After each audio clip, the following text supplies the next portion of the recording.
Bank ఖాతాదారులు cyber మోసాలపై పూర్తి స్థాయిలో అవగాహన కలిగి ఉండాలని సిఐ రాంబాబు సూచించారు. నెల్లూరు జిల్లా పొదలకూరు మండలం ట్రీస్ స్వచ్ఛంద సేవా సంస్థ ఆధ్వర్యంలో సైబర్ మోసాలపై అవగాహన కార్యక్రమం నిర్వహించారు. ఈ కార్యక్రమానికి వారితో స్థానిక జెడ్పీటీసీ తెనాలి నిర్మలతో కలిసి సిఐ ముఖ్య అతిథిగా హాజరయ్యారు.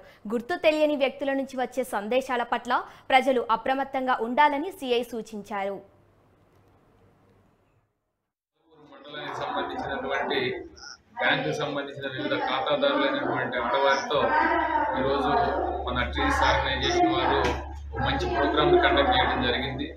అందులో భాగంగా నన్ను పోలీస్ సైడ్ నుంచి ఇన్వైట్ చేసి మహిళలకి ఈ యొక్క సైబర్ క్రైమ్ మీద అప్రమత్తత, మరి ఏ విధంగా ఈ సైబర్ క్రైమ్ని ప్రివెంట్ చేసుకోవచ్చు అనే దానిపైన అవగాహన కల్పించడానికి నన్ను ఆహ్వానించడం జరిగింది. అందులో భాగంగా ఈరోజు నేను ఈ ప్రోగ్రామ్కి అటెండ్ అయ్యి ఇక్కడ ఉన్నటువంటి మహిళలందరూ కూడా పోలీస్ సైడ్ నుంచి వారికి ఒక అవగాహన, అప్రమత్తత దీనిపైన వారికి అవేర్నెస్ ఇవ్వడం జరిగింది. ఈ అవకాశం కల్పించినటువంటి ట్రీస్ ప్రెసిడెంట్ గారికి కూడా కృతజ్ఞతలు తెలియజేస్తాం.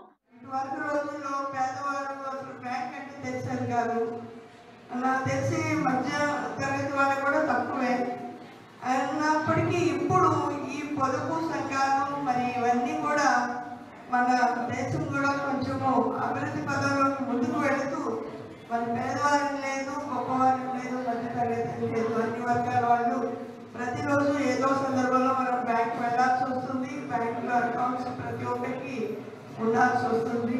గవర్నమెంట్ పథకాలు కూడా ప్రతి ఒక్క మహిళకి మరి ఈరోజు బ్యాంక్ అకౌంట్స్ ఉన్నాయి. మరి ఇలాంటి సందర్భంలో మనకి తెలుసుకోవాల్సిన విషయాలు చాలా ఉన్నాయి.